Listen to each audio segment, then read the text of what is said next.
Good morning. Good morning. Please have a seat. Thank you. My name is Taro Yamada. May I have your name, please? My name is Markus Baker. Okay, Marcus. How long did it take you to get here this morning? Actually, I'm based here in Osaka, so it only took me about 30 minutes on foot to get here this morning. It's a nice day for a walk.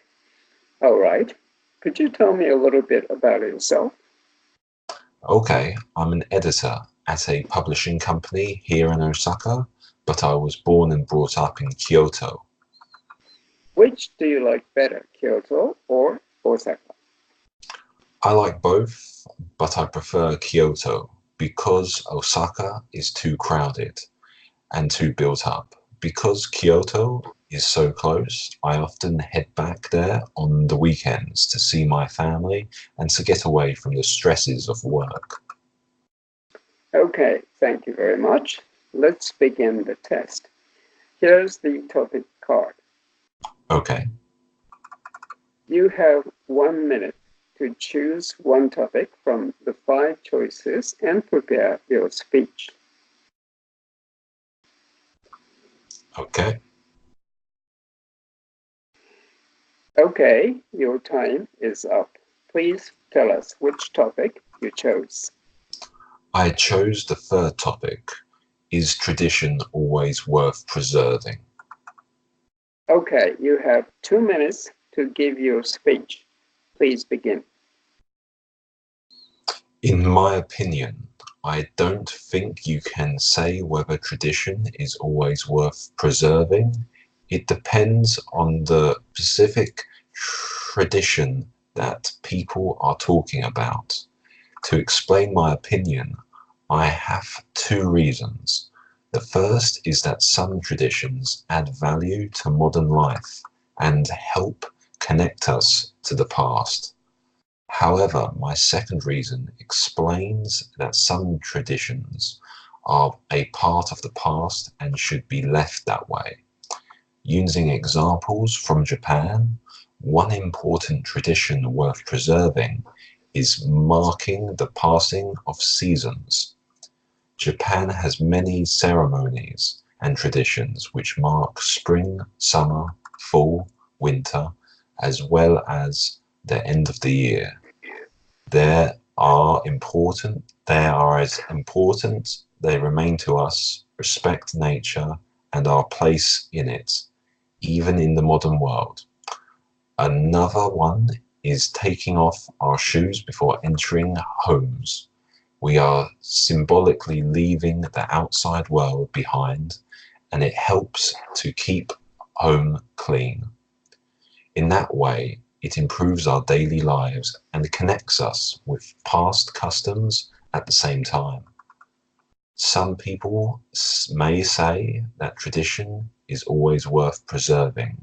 To them, I would ask what they think of the old tradition of women walking a few steps behind men in Japan. In the interests of equality, this is not a tradition that I think we need to preserve. We can remember it in history classes, but we do not have to continue it. To sum up, it is not possible to say that tradition is always worth preserving. Many traditions should be continued, but only if they add value to modern life. Thank you.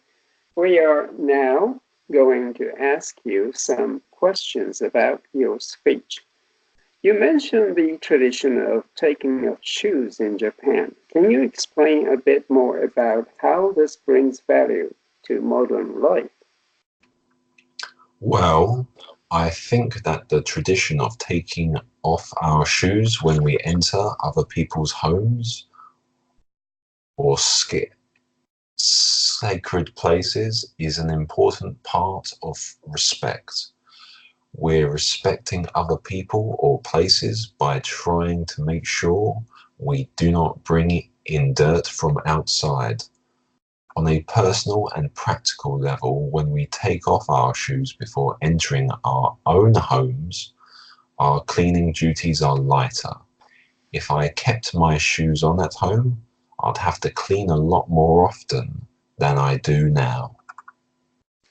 In addition to your example of women working behind men, do you have any other ideas about traditions that you think are not worth preserving? Certainly.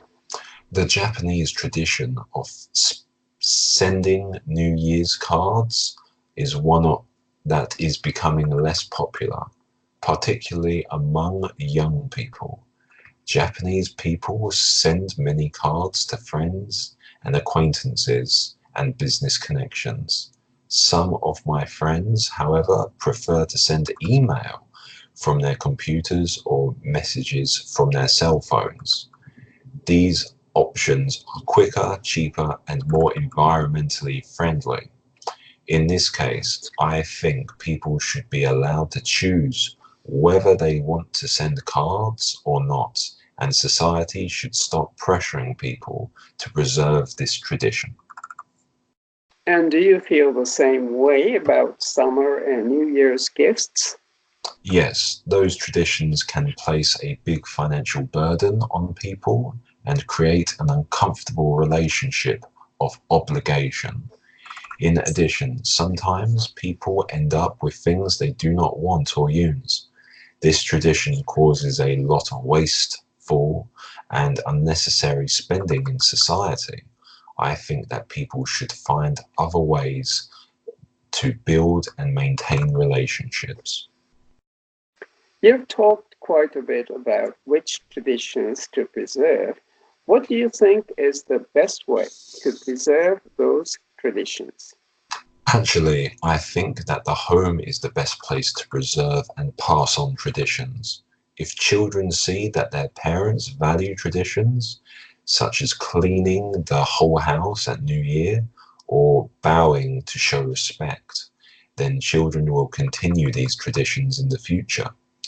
Of course, schools also have a role to play, as do museums and cultural promotion groups, including tea ceremony clubs and so on. And of course, if the government and companies give funding to these groups, it becomes easier to get people interested in different traditions. But I think that the starting point for preserving traditions is at home. Now, I'd like to move slightly away from the topic. You briefly mentioned the role of school.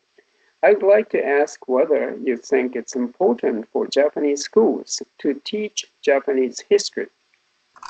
Yes, definitely. I think schools have a responsibility to educate their students about our country's history.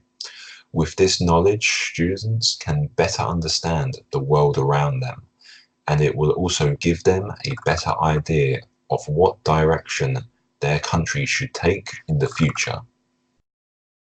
All right, your time is up. That is the end of the test. Could I have the card back, please? Thank you Thank you very very much. much. Goodbye. You may go now. Bye. Thank you. Okay.